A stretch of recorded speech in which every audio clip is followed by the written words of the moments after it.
Entering turn 3. Green flag prepared this time, ready to go. We are green. Great start from the outside from Kane, and he'll lead the field into turn 1. Oh, we got one round and almost over. And it's Beaumont, and he's sitting up on the bonnet of the 48 car of Wayne Dillon. And when I say sitting on the bonnet, I actually mean he's sitting on the bonnet. He's right up there, Alan. Oh yeah, they're a nasty spill down there in turns 1 and 2 with two Tasmanian cars in Beaumont and Dillon getting caught up.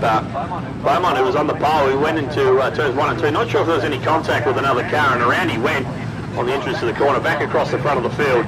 And Wayne Dillon, unfortunately, the innocent party, absolutely nowhere to go. Got to the side of Beaumont's car and actually pushed Beaumont right on top of Dillon's car, and I would imagine there'd be a fair bit of damage to the Tasmanian 48 of Wayne Dillon down there in turns 1 and 2. Yeah, I think you're right. Guy? Yeah, I'm just probably going to correct a little bit there. I believe the 48 might have just started that earlier in the corner, unfortunately, and but anyhow, we'll see what happens once they line back up. If the crowd wants to come down once we finish racing, they can certainly come down and meet the teams and buy some of their race gear that they've got for sale. Below you've got some shirts there that are moving pretty rapidly, I think, and the club's running a raffle at the moment on a really good quality helmet there for $2. Anybody's interested in coming down and buying some raffle tickets and that. So that's a cheap helmet for $2. Yeah, well, if you're lucky enough. It's certainly a Snell standard helmet, so it's a very good quality helmet. So it's a fundraiser for the local clubs. Yeah, well, you spoke about merchandise. It is below me. There's a lot of it down there. And I know that old mate Angry Man's been involved in making that happen, getting a lot of the merchandise from the competitors. He's also got his photos for sale down there, all up to and including last week. And they're very reasonable price. You can look at the photos on the computer and say, I want that one, and they'll print it for you then and there. So certainly Joe gets some great action shots, and he's at every race meeting in Tasmania, and he and his family put a lot. So away we go. Kane makes another great start, as does Randall. Have a look on the inside of Beaumont, up into turn 1. Kane leads the field off turn 2 and heads down the back straight, and Onley has got through into second place. So it's Kane, Onley, Beaumont. Now he's under challenge from Randall, who gets through 3 wide off turn 4. It was Randall, Beaumont and Pavlovich.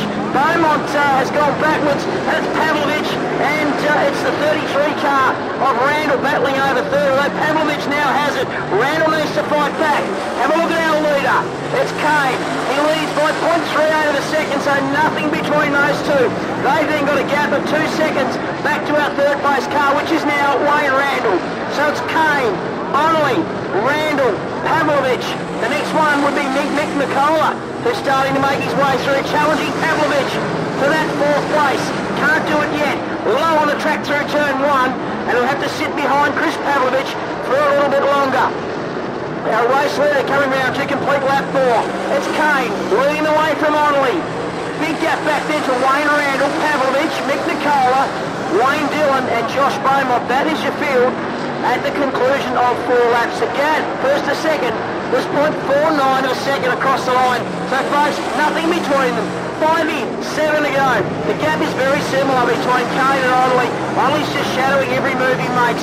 Randall can't go with him. He's 3 seconds back in 3rd place. But it's a fairly comfortable 3rd place for him at the moment, as our race leaders hit race, or half race distance. 6 into this one, 6 to go. Pavlovich still hanging on to that 4th place. Nicola doesn't seem to have anything for him at the moment. If anything, Wayne Dillon is starting to close down the gap a little bit, although Nicola starts to make a move on this lap. Gets up onto the back of Pavlovich. Can he make a challenge this time as they complete lap 7 of this one? The gap has suddenly opened at the front. Darren Kane is out to 0.9 of a second as they come around to complete lap 8. There'll be 4 to go this time across the line. Onley starts to respond. 0.72 is the gap.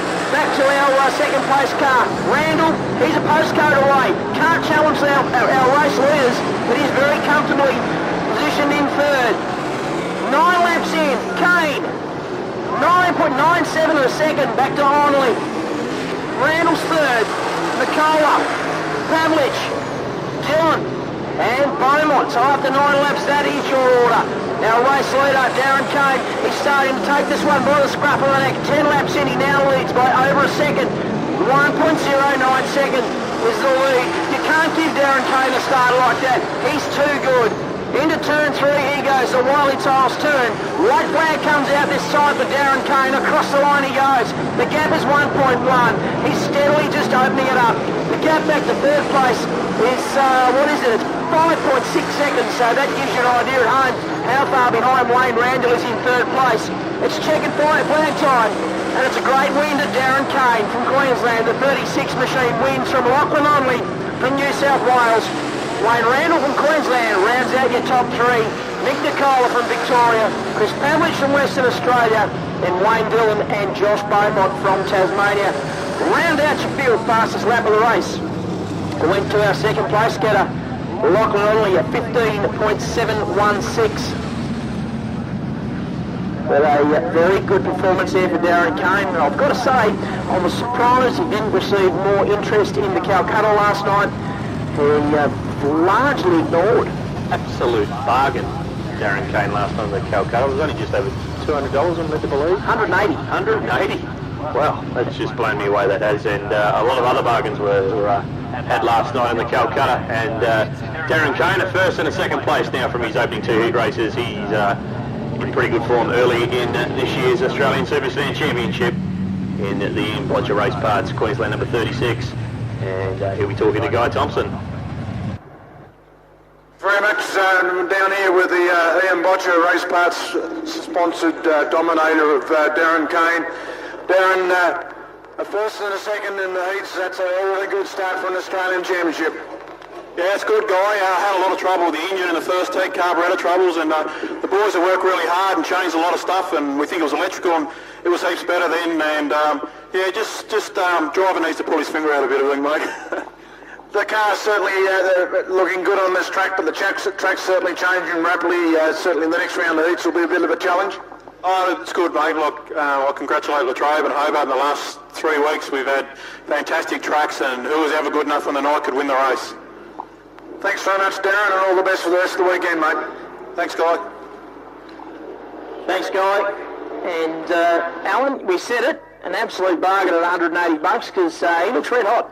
Oh, he's in sensational form, and he's a multiple national champion, 4 NSSS crowns. He's done it all in this division, and if you can pick him up for $180 in the Calcutta Australian Championship in his former backyard, absolute